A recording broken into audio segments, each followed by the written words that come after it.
In the IELTS test, you hear some recordings and you have to answer questions on them. You have time to read the instructions and questions and check your work. All recordings are played only once. Now turn to Section 1. Section 1. You will hear a conversation between a man and a woman as the man joins a local library. First you have some time to look at questions 1 to 5.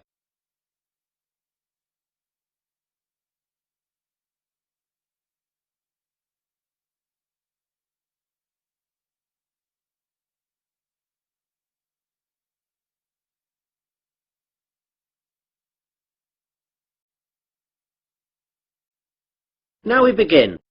You should answer the questions as you listen, as the recording is not played twice. Listen carefully to the conversation and answer questions 1 to 5.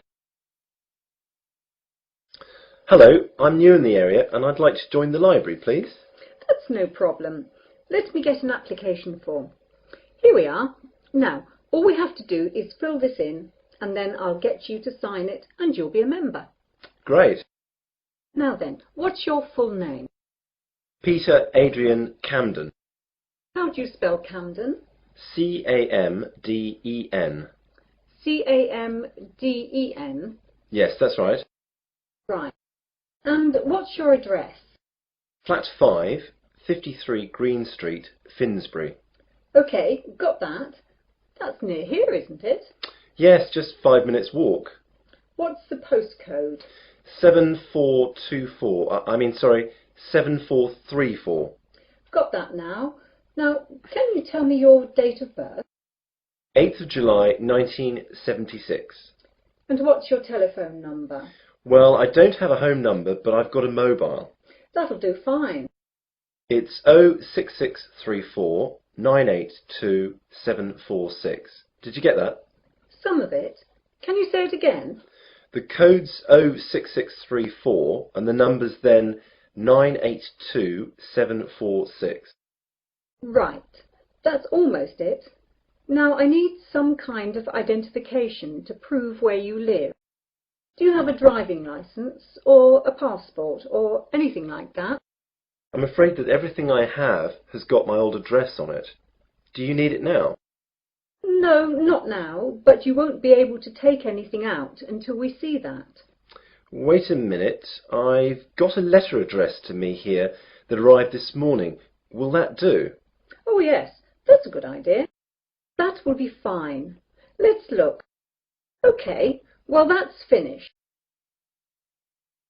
Before the conversation continues, you have some time to look at questions 6 to 10.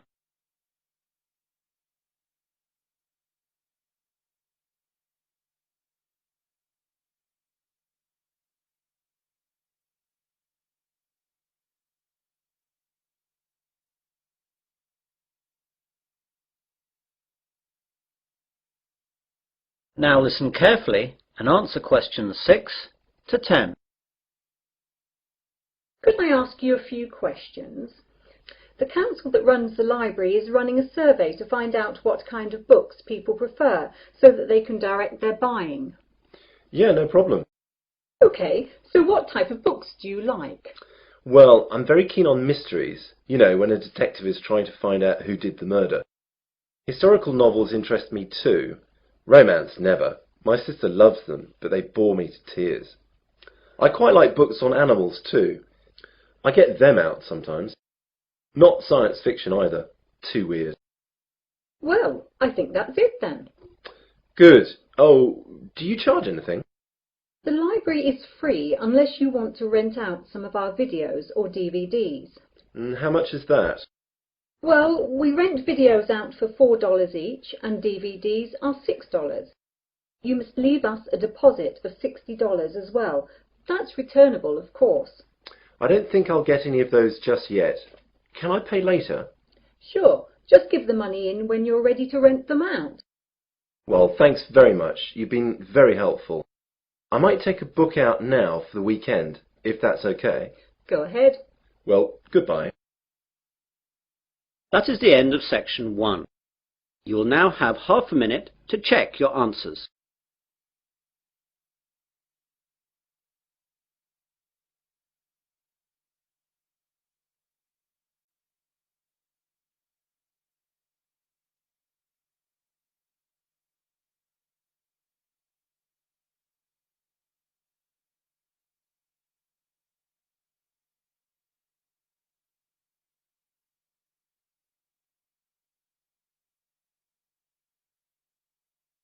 Now turn to Section 2. Section 2. You will hear a radio presenter interviewing a doctor. First you have some time to look at questions 11 to 14.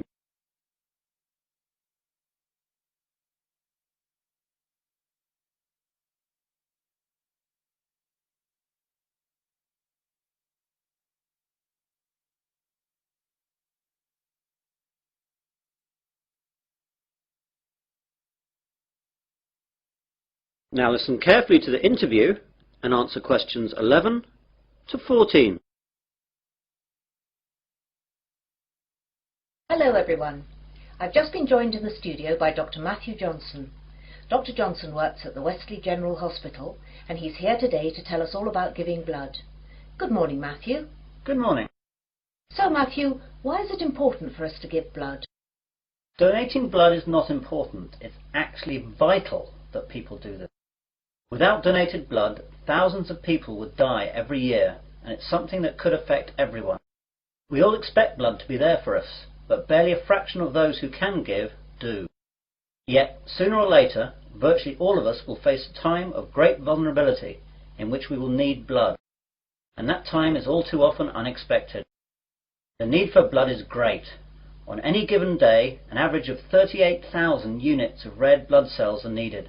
Blood transfusions are often needed for victims of things such as accidents and burns, heart surgery, organ transplants, and patients receiving treatment for leukemia, cancer or other diseases. In 2002, nearly 29 million units of blood components were transfused, and with an aging population and advances in medical treatments and procedures requiring blood transfusions, the demand for blood continues to increase. We really need that much? Yes, and we need it now. Blood supplies nationwide have reached critically low levels, with less than 1 day's supply of several blood types. Thousands of accident victims, cancer patients, premature babies, and countless others who need blood to stay alive are hoping you'll care enough to help them. All blood types are needed. You now have some time to look at questions 15 to 20.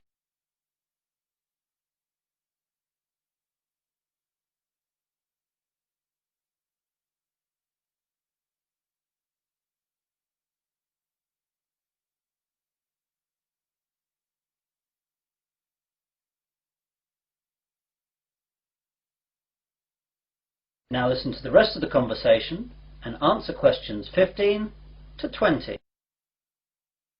What are the different types? It's a bit more complicated than that. First we collect the whole blood from donors, and then it's sorted into the different types, which are basically O, A, B or AB, though there are also divisions here. Then the blood is split into its constituent parts. We divide it into 4 basic parts. First there are the red blood cells, then the white blood cells, then things called platelets, and finally plasma. This is shipped off to hospitals where they use the blood parts that the patients need. What are the different parts used for? Well, as I said before, the whole blood is your blood in its natural state, and something we rarely use. It's much more useful to us to have it separated into its component parts. Red blood cells are what everyone associates with blood, i.e. it's red. It's widely used to replace lost blood during surgery or when people hemorrhage. Its main function is to carry oxygen to cells. White blood cells are the most important part of the body's immune system, and they're used for patients whose normal defense systems aren't working properly. Platelets are crucial for making your blood clot, and we need to give them to patients who suffer from illnesses that deplete their natural levels of platelets, or they will bleed to death. Finally, plasma is what carries the other parts of blood around, and needs to be administered with any of the other components. Take away the red blood cells, and this is actually yellow. So that's what blood is all about. Now, you're here in Westley today to collect blood. Can you tell us where and when we can donate? Of course. We're set up here today, that's Wednesday, and for the next 2 days at Westley General Hospital at the outpatients department. Come along between 9 a.m. and 4:30 p.m. and we'll be able to deal with you within 1 hour. And let me tell you a few things that will calm your fears about giving blood. Aside from a brief needle prick, it doesn't hurt to give blood. Your body will replace the blood you donate within days of your donation. And finally, you can't catch AIDS, hepatitis, or any other disease by giving blood. And of course, you get a cup of tea and a biscuit afterwards. And can anyone give blood? Almost everyone. Donors must be in generally good health, be at least 17 years of age, weigh no less than 110 pounds, have not received a tattoo within the past year, and not have donated whole blood within the past 56 days. We screen donors with a series of questions before we take the blood, so if you're unsure, come down and we'll let you know. Please come down and see us. Remember, if you can donate 1 pint of blood, this can save up to 3 lives. Well, thanks, Matthew. I, for one, will definitely be going down to Wesley General to donate. That is the end of section 2. You will now have half a minute to check your answers.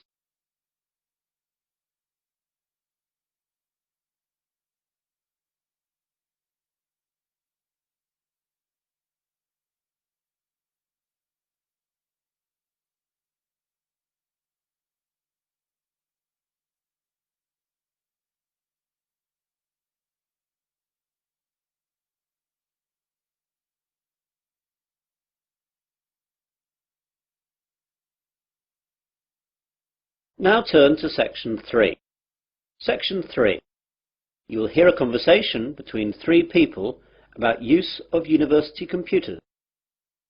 First, you have some time to look at questions 21 to 27.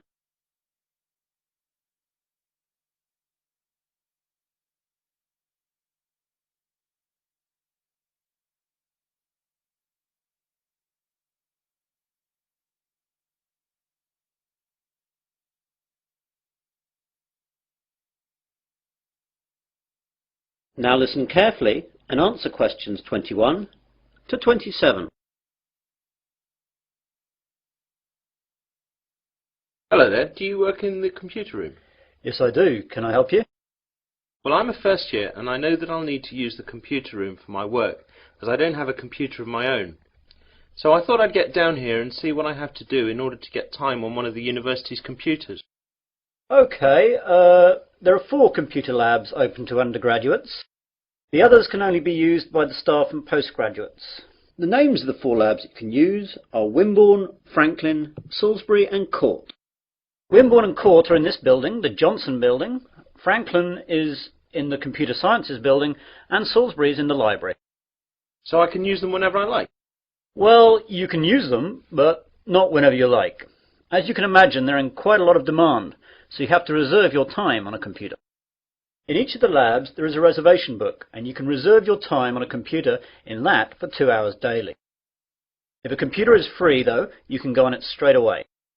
It's quite straightforward, but be sure to always write your name in the reservation book in pen, or someone can rub it out and put their name in instead. Oh my God, does that really happen? I'm afraid so, and far more often than you would think. When people are stressed about their assignments, they'll do anything to get some time on the computers. Better not try it yourself, though, or you'll be banned from the computers for the rest of the academic year, and your password and username will be taken away. That reminds me, I've got to get a username and password. How do I go about that then? Well, what I'll do is to pass you over to my colleague Jane, as she's in charge of all that. Jane? Yes, Dave? I've got a new student here wanting to find out about usernames and passwords. Can you help him out with that? Yeah, sure. Hi there. Hi. Well, it's a straightforward process. First of all, tell me your name and I'll type it into the system. James Smith. Right, let me do that. You see, all students are automatically given a username and then they just choose a password themselves. Okay, so your username is James Smith 2. That's all small case. That means there must be more than one of you at the university at the moment. Well, what do you want your password to be? I think I'll choose biology, as that's the subject that I'm studying, though my girlfriend Mary will be upset that it's not her name I'm using. Well, that's all done. You can now use any of the 4 undergraduate computer labs. By the way, can I print out stuff at the labs? Yes, you can, but sometimes it's not quick.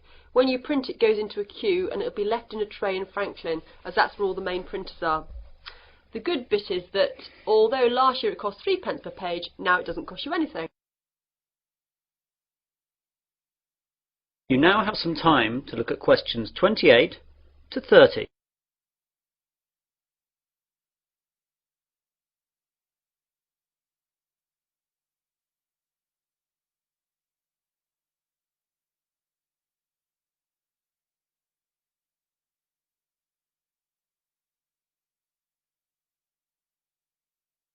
Now listen to the rest of the conversation and answer questions 28 to 30. I don't really know much about computing. Is there any training available? Yes, we have introductory courses for all new students. There is beginner, intermediate and advanced. Which would you like to go for? Well, I have done some, but I don't know if I'm up to anything more than beginner. I'd better stick with that. Intermediate could be too tough. Well, your course is in Franklin then. We're in Court now. You know where that is? That's in this building too, isn't it? No, that's Wimborne you're thinking about. Franklin's over in the Computer Sciences building. Anything else? I don't know what time the course starts. Let's have a look then. Advanced starts at 4:30 in the afternoon on Mondays, but yours is the day after at 5 in the afternoon. Are there any other times, as I've got a part-time job then? Yes, you could try Thursday at 2 p.m. How's that? Even worse, as I've a tutorial then. Anything else? No, that's it. I'll have to rearrange work then. I can't miss the tutorial. That is the end of section 3. You will now have half a minute to check your answers.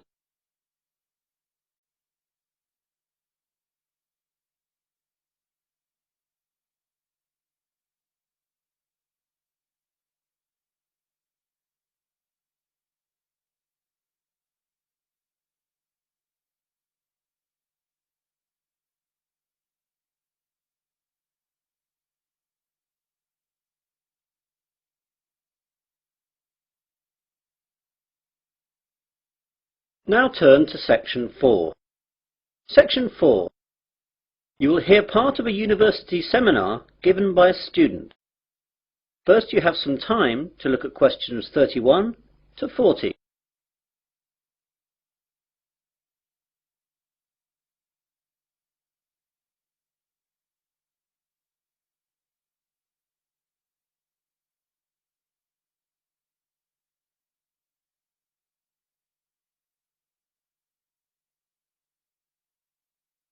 Now listen carefully and answer questions 31 to 40.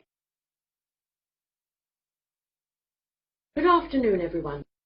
In today's seminar, we're going to continue listening to different students giving us a presentation on the subject of their term paper. Now, today is Hillary's turn. So, what are you going to talk about today, Hillary? Well, some of you will know that I was brought up when I was young in Japan, and I'm going to do my term paper on Japan's bullet trains, which have revolutionized their rail industry.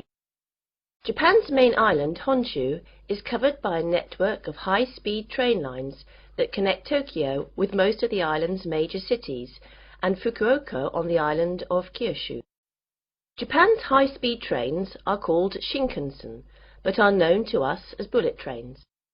The Japanese bullet train system is credited with being the world's first purpose-built high-speed railway, and the model and inspiration for all other similar type systems running today, such as the French TGV. The reputation it has earned for safety, speed, and punctuality is unsurpassed. I'd like to give you some figures about that. As regards safety, there has never been a death on the bullet train system since its inception in 1964, other than that caused by deliberate passenger misadventure. As far as speed is concerned, the bullet train holds the current world record for the fastest average speed between two station stops, which was 261.8 kph between Hiroshima and Kokura. The train travelled 192 kilometres in 44 minutes. This record is from the 500 series Nozomi trains, running at a maximum speed of 300 kilometres an hour between Shin Osaka and Hakata. I'll talk more about them later. The punctuality puts European train services to shame. Most trains arrive at their destination after several hours to within the second. In 1 year, the total time that all bullet trains were late by was 12 seconds. This statistic is hard to believe, but it would be difficult to prove otherwise, and that's what the rail authorities in Japan have told us. Now I'd like to tell you a bit about their history. The first bullet train was introduced in 1964 by Central and West Japan Railways for the Tokyo to Osaka route. Most of these old trains have now been discontinued. There have been several bullet train models since then. The most recent ones have been the 300, 500 and 700 series, and it's the 500 series one that can travel at 300 kph. The bullet trains operating in Japan today are of the three following categories: Nozomi, Hikari and Kodama. The Nozomi trains stop only at the most important stations and reach Osaka from Tokyo in only about 2.5 hours, and it's the most modern of bullet trains that serve as Nozomi. Hikari trains stop a little bit more frequently than Nozomi trains and need roughly 3 hours to reach Osaka from Tokyo. Kodama trains stop at all stations, and they are the local trains among bullet trains. Older models of bullet trains serve as Kodama. I'd like now to talk a little bit about the technology involved in bullet trains. The Shinkansen bullet trains consist of electrically powered cars. That means basically all individual cars are equipped with electric motor driving systems. This is in contrast to locomotive trains, in which the locomotive pulls the passenger coaches. The realization of the high-speed Shinkansen with the electric train system had a great significance. The French Train à grande vitesse, or TGV, runs on a centralized power system, in which the heavyweight, high-output locomotives at both ends pull the passenger coaches. It's a system suitable to European railways, which run basically on straight tracks in wide plains with solid foundations. However, it is unsuitable in Japan, where the ground is flimsy and the tracks full of curves and undulations, and intercity distances are short, making it necessary for the trains to accelerate and decelerate frequently. One of the advantages of the electric car system is that the motor functions as a brake to reduce the speed of the train. When the power feed to the electric car motors is stopped, the wheels continue revolving, keeping the motors rotating, resulting in electricity generation by magnetic induction. As the force acts in the direction opposite to the axle's motion, it functions as a brake to the train. All the motors equipped on each coach can be utilized effectively to reduce the speed, making the electric train system advantageous on Japanese railways, which involve frequent deceleration and acceleration. In addition, by virtue of the remarkable progress achieved recently in semiconductor technologies, the electric train system has undergone tremendous improvements in power, operability and safety administration, so the system is becoming increasingly advantageous. That is the end of section 4. You'll now have half a minute to check your answers.